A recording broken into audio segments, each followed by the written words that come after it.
Dr. Ol Ivar Lovas once said, "If a child cannot learn the way we teach, we must teach in a way the child can learn."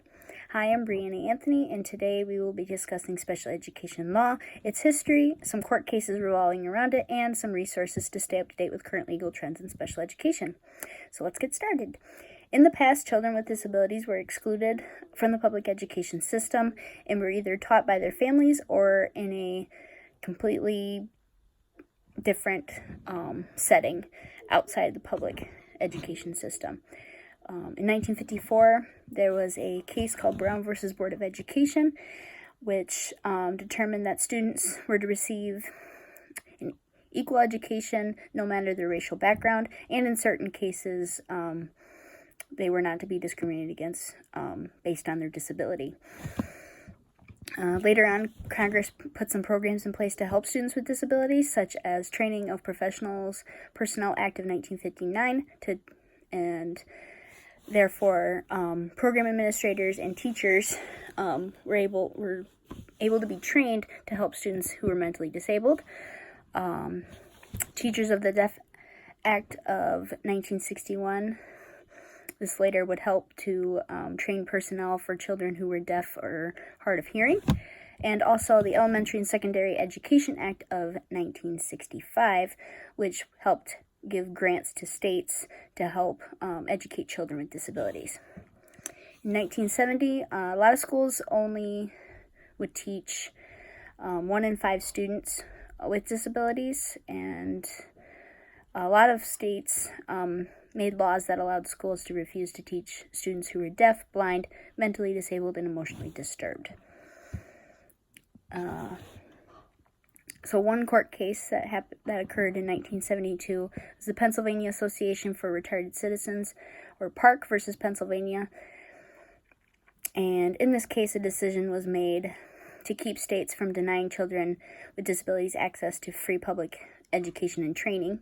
And another case in 1972 would be Mills versus Board of Education of the District of Columbia, which stated that no child with a disability can be excluded from regular school, except if they are given adequate alternative educational services to best suit their needs, and those alternatives are tracked, the child's status and progress is checked, and also reviewed periodically.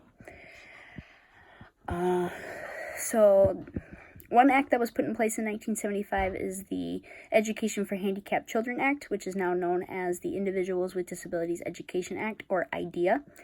The purpose of IDEA is to protect the rights of all students with disabilities and make sure that they receive a free and appropriate education along with students that are not disabled. So this act was reauthorized both in 1997 and 2004, and after being authorized in 2004, it helped to provide a substantial number of qualified teachers to help students with disabilities. Over the years, schools have become more inclusive, and there are more chances for students with disabilities to succeed academically and in life.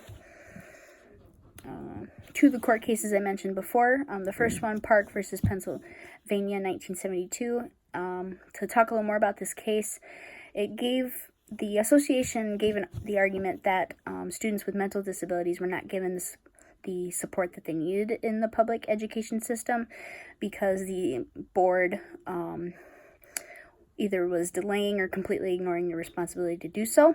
Therefore, they were violating the students' rights and under the Laws Clause in the 14th Amendment of the U.S. Constitution. After deliberation, the court ruled that all students with disabilities between the ages of 6 and 21 would be given free public education and would be taught in the same programs as students without disabilities. The next one, Mills versus Board of Education, also 1972.